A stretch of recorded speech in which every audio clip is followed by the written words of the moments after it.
everybody wants to weld until it comes time to do this stuff. So, prep in some 1.5 Schedule 10 304 stainless. Cut it on the bandsaw, you get these nice burrs on the inside, and you'll notice too how the inside is like almost like a tumbled kind of finish. I always use SCH10 tools. Their spiral rolls, or ceramic spiral rolls, are seriously the best on the market. They sell these things in various sizes and grits. I usually just get 60 grit, and this is a 1/2 inch roll by 1.5 inch in length. Legit, love them. Anyways, prepping the inside, you just want to get nice bright material. So what I do in these steps is I'll get rid of burrs on the edges really quick, clean the inside, and then I will polish them up on a Scotch-Brite wheel, and then we bevel.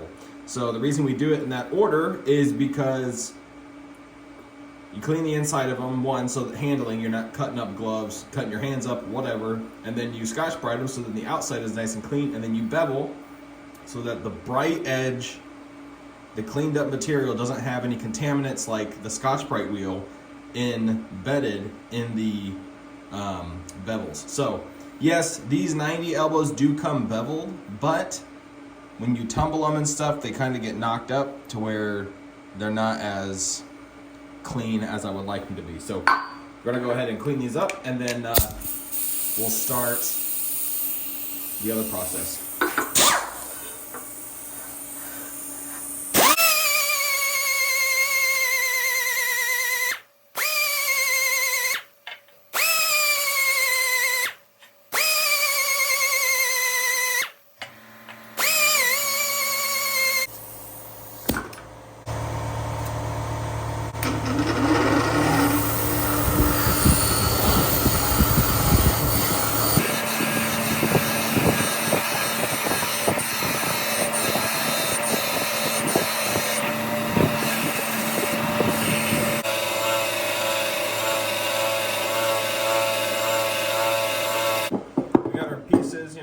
They're all cleaned up. We got our straight sections all cleaned up.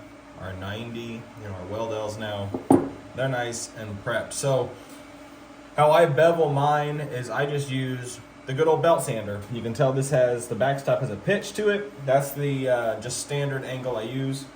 I never touch that thing. That thing just stays there, and that's just what I use. I just use it as a backing plate to make sure that the bevel stays consistent all the way around.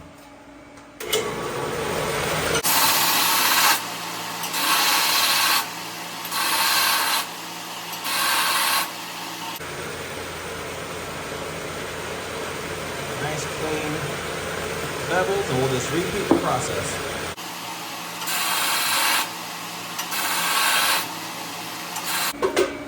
So, we got the pieces all prepped up, and so this is generally how I'll do it. I'll build these in halves, in sections, and so we got the straights here. I know the 45 is on that one, 90 on that one. So I'll just tack it, and all I do is do a quick little fuse tack.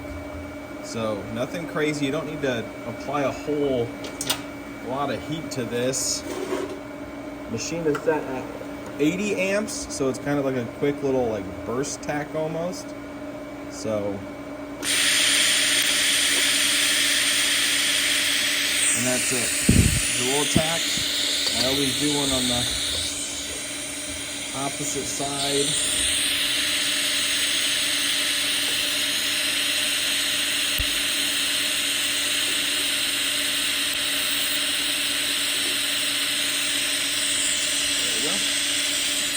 And since this is going to be welded out on a positioner, that's it. I don't have to add any filler or anything to tack that together. So here's a 45 on the straight here.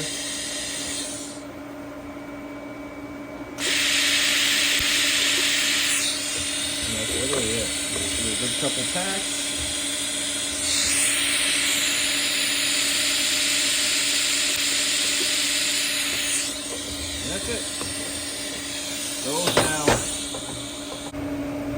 Okay, so whenever I have round parts like this, I obviously weld them on the positioner, and I get questions quite often about this. So this is the positioner I run, it's just an arc zone Pro Arc. That's literally it. Yeah, so I do a lot of the round parts on there. One, saves time. Instead of having to slowly turn a piece in a vise or something like that, I can just do one pass and then it's done. Collectors and stuff, I still, you know, obviously can't weld these in the positioner, so I weld them on the bench. Yeah, still do it. So let's get to it. I'm not gonna put this on time lapse, obviously, just because it seems like every time I do that, people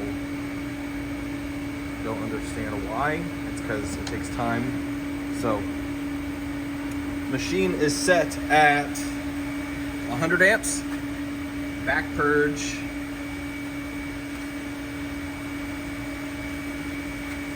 Is set at about 8 CFH, which is plenty. I use the TIG Aesthetics purge plugs. They have little diffusers in them. These things are really trick, especially for positioner welding. So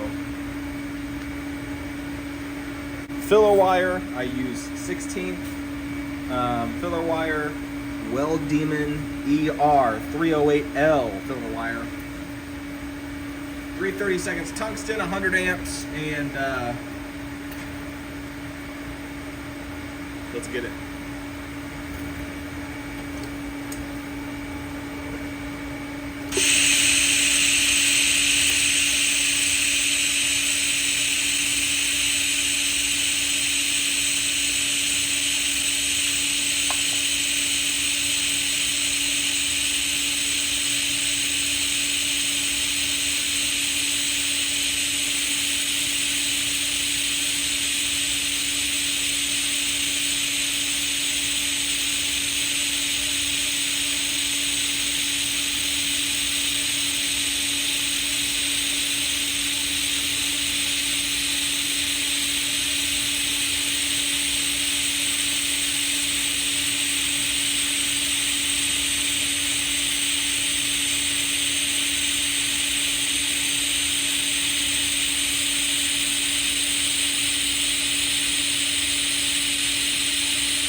Alrighty, so got those welded up.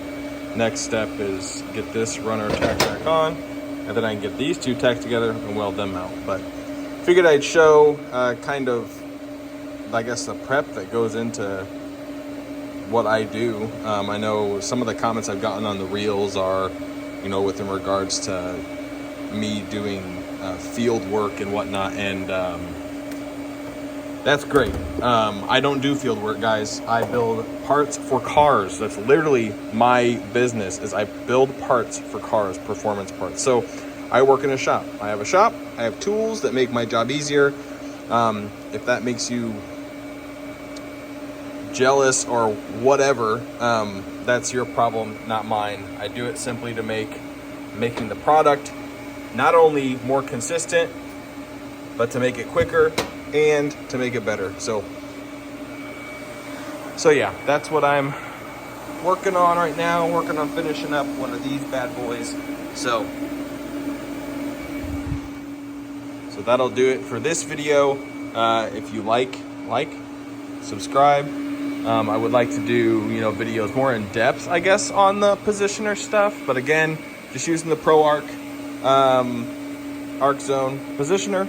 It's a really affordable Positioner for what you get. And then, you know, of course, running an EverLast 210 EXT with a water cooler. I use liquid argon. But yeah, so that's what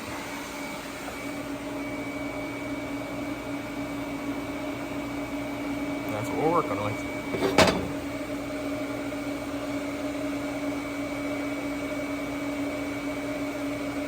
Good penetration. So, and that's another thing I like about the Positioners, you get consistent penetration, because once you get the pedal going, it's just going. So very sweet. Thanks, guys. Hope you enjoy. I'll talk to you guys later.